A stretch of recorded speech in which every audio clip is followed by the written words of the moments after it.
बिस्मिल्लाहिर्रहमानिर्रहीम। अस्सलाम वालेकुम माय यूट्यूब फैमिली, कैसे हैं आप? उम्मीद है खैरियत से होंगे और मैं भी खैरियत से हूँ। अल्लाह पाक आप सबको खुश रखे, अपने ज़मान में रखे। तो आज मैंने बनाई थी चिकन कढ़ाई बिना प्याज के, जो कि बहुत यम्मी सी बन के रेडी हुई थी। तो चलते हैं अपनी रेसिपी की तरफ। तो यहाँ पे मैंने अपनी प्यारी सी कढ़ाई फ्लेम पे रख दी थी, फ्लेम को ऑन कर दिया था और ऊपर हाफ कप मैंने ऑयल का ऐड कर दिया था। 2 रेड मिर्चें, थोड़ा सा ज़ीरा और ग्रीन चिली और इसके अलावा ब्लैक पेपर में मैंने इसमें शामिल करके हल्का सा सौते कर लिया था। फिर चिकन धो के रखा था जो वज़न में 500 ग्राम था, उसको भी मैंने ऑयल में ऐड कर दिया था। अब मैं इसको फ्राई करूंगी, इतना फ्राई करूंगी कि इसका कलर चेंज हो जाए। तो यहाँ पे मैंने चिकन को चम्मच की मदद से मिक्स करना शुरू कर दिया था ताकि ये नीचे ना लगे और अच्छे तरीके से ये फ्राई होकर गोल्डन हो जाए। और बहुत अच्छे तरीके से हम इसको गोल्डन करेंगे। जितना अच्छे तरीके से गोल्डन करेंगे उतना ही इसका टेस्ट बन के ज़बरदस्त सा रेडी होगा। तो यहाँ पे मैंने चिकन को मिक्स कर दिया था और फ्लेम को लो फ्लेम पे ही मैंने इसको कुक किया था। और ये चिकन कढ़ाई बहुत मज़े की बन के रेडी होती है, तो आप इसको ट्राई ज़रूर करें। कढ़ाई का तो एक अपना ही टेस्ट होता है और चिकन कढ़ाई तो बहुत यमी यमी सी बन के रेडी होती है। तो यहाँ पे मैंने इसको लाइट सा गोल्डन कर लिया था। तो अब इसमें मैं शामिल कर दूँगी 1 टेबलस्पून लहसुन और अदरक का पेस्ट। तो ये लाइट सा सोते हो चुका था चिकन हमारा, तो इसमें मैंने 1 टेबलस्पून लहसुन अदरक का पेस्ट ऐड कर दिया और उसको चम्मच की मदद से मैंने अच्छी तरह से मिक्स करके इसकी भी भुनाई करी। इतनी भुनाई करेंगे कि लहसुन अदरक की स्मेल टोटल ख़त्म हो जाएगी और चिकन हमारा ज़बरदस्त सा गोल्डन ब्राउन हो जाएगा। तो यहाँ पे हमारा चिकन ब्राउन हो रहा था, तो एक प्लेट में मैंने 3 से 4 टेबलस्पून दही के ले लिए थे। उसमें हाफ टेबलस्पून नमक, 1 tablespoon red chilli powder, 1 tablespoon इसमें मैंने हल्दी पाउडर ऐड करके इसको मिक्स कर लिया दही के साथ और अच्छी सी पेस्ट बनाकर रेडी कर ली थी। और साथ साथ स्पैचुलर से मैं चिकन को भी मिक्स करती रही ताकि ये नीचे ना लगे और ज़बरदस्त सा हमारा गोल्डन ब्राउन हो जाए। तो आप देख सकते हैं यहाँ पे हमारा चिकन गोल्डन ब्राउन हो चुका है बहुत अच्छे तरीके से और ज़बरदस्त सा बनकर रेडी हो चुका है। तो यहाँ पे जो दही में मैंने स्पाइसेस डाले थे वो अब मैं इसमें ऐड कर दूँगी। अगर आप ज़्यादा दही डालना चाहते हैं तो ज़्यादा भी डाल सकते हैं, लेकिन मैं सिर्फ 3 टेबलस्पून ही इसमें ऐड कर रही हूँ। आप अपने टेस्ट के अकॉर्डिंग इसमें स्पाइसेस ऐड कर सकते हैं जितने आप लेना चाहते हैं। मुझे जितने चाहिए मैंने उतने ही स्पाइसेस इसमें ऐड कर लिए थे और इसको डाल के पेस्ट को चिकन के साथ अच्छी तरह से मिक्स कर लिया था और इसको भी मैं कुक करूँगी।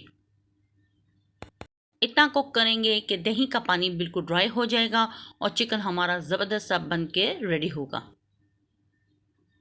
तो यहाँ पे काफ़ी हद तक पानी ड्राई हो चुका है। तो यहाँ पे मेरे पास 3 से 4 अदद बारीक सब्ज़ मिर्ची थी जिनको मैंने कटिंग करके इसमें ऐड कर दिया और उनको भी चिकन के साथ मिक्स कर लिया।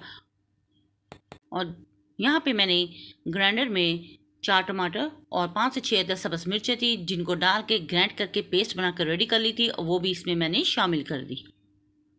और ये बहुत मज़े की रेडी होगी और घर के स्पाइसेस से मैं इसको बना कर रेडी करूँगी और हमारी ये चिकन कढ़ाई बहुत यमी सी बन के रेडी होगी। तो फिर मैंने इसे मिक्स करने के बाद 10 मिनट के लिए ढक्कन दे के स्टीम पे छोड़ दिया था। और 10 मिनट के बाद जब मैंने ढक्कन हटाया तो काफ़ी इसने पानी टमाटरों ने छोड़ा हुआ था। तो फिर इसमें मैंने हाफ़ टी स्पून कश्मीरी मिर्च ऐड कर दी और 1 टेबलस्पून इसमें मैंने ज़ीरा धनिया पाउडर क्रश किया हुआ ऐड कर दिया और उसको भी मिक्स कर लिया और मज़ीद इसको मैंने कुक किया। फिर आप देख सकते हैं इसका कलर बिल्कुल चेंज हो चुका है और मसाला भी गल चुका है, ज़बरदस्त सा बन के रेडी हो चुका है और चिकन का कलर बहुत ज़बरदस्त बन के रेडी हुआ है। तो थोड़ी देर के लिए इसको मैंने फिर कवर कर दिया है ताकि चिकन अच्छे तरीके से गल कर रेडी हो जाए। तो ये हमारी कढ़ाई बनकर ज़बरदस्त सी रेडी हो चुकी थी, चिकन भी गल चुका था और मसाला भी ज़बरदस्त सा बन के रेडी हुआ था। तो हमारी मुकम्मल चिकन कढ़ाई बन के रेडी हो चुकी थी। तो इसके ऊपर मैंने मेथी डाल दी और सब्ज़ मिर्चें कटिंग करके ऐड कर दी और 10 से 15 मिनट में इसको और कुक करूँगी ताकि इसमें मज़ीद जो पानी होगा वो ख़त्म हो जाए और चिकन ज़बरदस्त सा हमारा बन के रेडी हो जाएगा। तो बहुत ज़बरदस्त खुशबू आ रही थी और बहुत यमी यमी सी हमारी ये रेसिपी बन के रेडी हुई थी और बहुत जल्दी बन के रेडी हो गई थी। और इसके ऊपर मैंने थोड़ा सा धनिया ऐड कर दिया। तो फिर इसे मैंने प्यारे से बाउल में डिश आउट कर लिया। तो माशाल्लाह ज़बरदस्त सी हमारी कढ़ाई बन के रेडी हो गई थी और इसे मैंने प्यारे से बाउल में डिश आउट कर दिया। अगर आपको मेरी यह वीडियो पसंद आए तो प्लीज़ मेरी वीडियो को लाइक, शेयर और सब्सक्राइब ज़रूर करें। बेल आइकन के बटन को ज़रूर प्रेस किया करें ताकि आने वाली नोटिफिकेशन सबसे पहले आप तक पहुंच सके। आपके प्यारे प्यारे कमेंट्स मिलते रहते हैं, जिसके लिए थैंक यू सो मच। और यहाँ पे आप देख सकते हैं ज़बरदस्त सा इसका लुक है। और जो मसाला था मैंने सारे का सारा इसके ऊपर डाल दिया था, और फ्रेश धनिए, सब्ज़ मिर्च और गर्म मसाले के साथ मैंने इसे गार्निश कर लिया था। और फाइनल लुक भी अभी मैं आपको इसका दिखाऊंगी। तो यहाँ पे मैंने धनिया डाल के इसको रेडी कर लिया था और थोड़ा सा गर्म मसाला भी ऊपर ऐड कर दिया था। तो फाइनल लुक भी माशाल्लाह आप इसका देख सकते हैं। वीडियो पसंद आए तो इसको फैमिली फ्रेंड में शेयर भी कर दिया करें। तो इसको बनाएं और ट्राई ज़रूर करें और इसको नान के साथ ज़रूर लें। और आज चांद रात है तो चांद रात चिकन कढ़ाई के साथ एंजॉय करें। मेरी तरफ से सबको ईद मुबारक। इसको बनाएं और ट्राई करें, अपने बच्चों अपनी फैमिली के साथ करें एंजॉय, और अपनी बहन को रखें दुआ में याद। तो नेक्स्ट वीडियो तक दे इजाज़त। अल्लाह हाफिज़ और अल्लाह निगहबान।